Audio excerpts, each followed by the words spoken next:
નમસ્કાર, જય હિન્દ। હાલ આપણા કાંઠા વિસ્તારમાં ગ્રામ પંચાયત સરપંચના ઇલેક્શનનો માહોલ ચાલી રહ્યો છે। એવામાં એક મહિલા ઉમેદવાર ચર્ચાનો વિષય બની રહ્યા છે। આમ તો આપણે આ ગામના બધા ઉમેદવારોમાંથી કોઈ એક ઉમેદવારને વ્યક્તિગત ટેકો આપતા નથી, તેમ છતાં એમના સપોર્ટરો દ્વારા આપવામાં આવેલ એમના પરિચય વિશે આપ સૌ સમક્ષ એમની વાતોને વાચા આપવાનું કાર્ય કરીશું। એવું તો શું છે કે જેમના સરપંચ ઉમેદવારીને લઈને ટેકો આપનાર ગ્રામજનો આટલા ઉત્સાહ સાથે કેનવાસિંગમાં જોડાઈને ઘર ઘર સુધી પહોંચી રહ્યા છે। એમના મુદ્દાનું વર્ણન કરીએ તો સૌપ્રથમ નાનકડા ગામના ઇલેક્શનમાં પણ પોતે વચન આપીને એજન્ડા તૈયાર કરી રાખ્યા છે એવા કણીય ચોરામલા ભાઠા ગામના નારી શક્તિનો પરિચય આપવા કટિબદ્ધ એવા વૈશાલીબેન મિતેશભાઈ ટંડેલના વચનો અનોખા છે।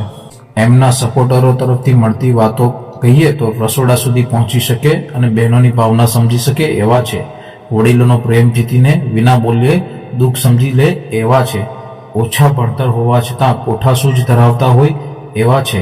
કાંઠા વિસ્તારના પાયાના પ્રશ્નો અને વેદનાને વાચા આપીને વિકાસમાં યોગદાન આપે એવા છે।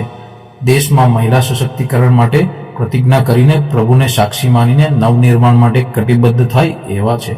વહીવટમાં પારદર્શિતા લાવીને ગ્રામજનો સમક્ષ વહીવટ મૂકવાનો ભરોસો આપવાની ખાસ તૈયારી છે।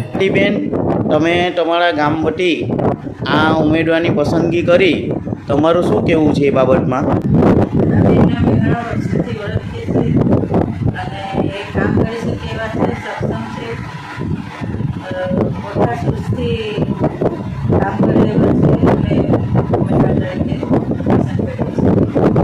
આભાર।